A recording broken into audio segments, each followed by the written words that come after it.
Good afternoon, everybody, and happy summer. Are you in need of a good book? Do you enjoy middle grade books, or are you looking for a book for your middle grade student?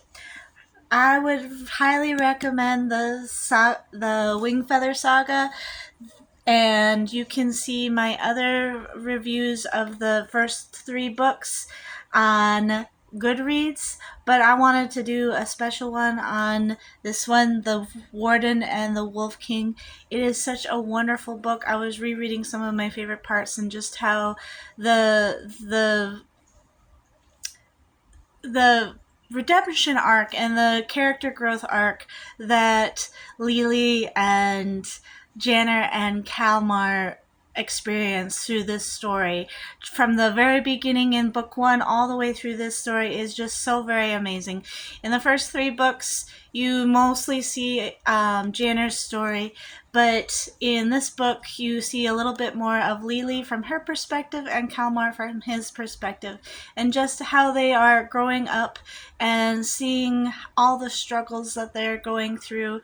And they face grief, they face struggle, they face war, they face a lot of hardships, and how they deal with that grief and how they see the impact of their bad choices, and how the maker, the deity of this story, you only ever hear of him as the maker, but he has many of the attributes of God the Father from the Christian faith. And I think it's just so beautiful how that faith is entwined in these stories, and how Lily and Kalmar and Janner come to know the Maker more and more through their struggles and through the hardship.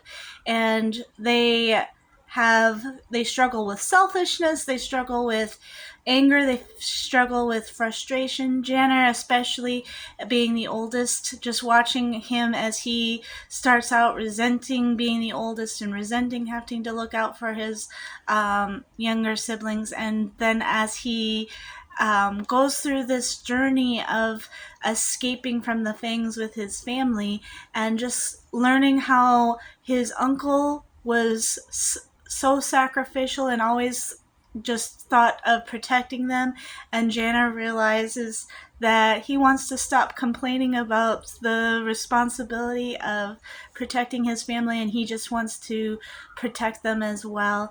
And that's not a linear upwards growth. He goes through cycles of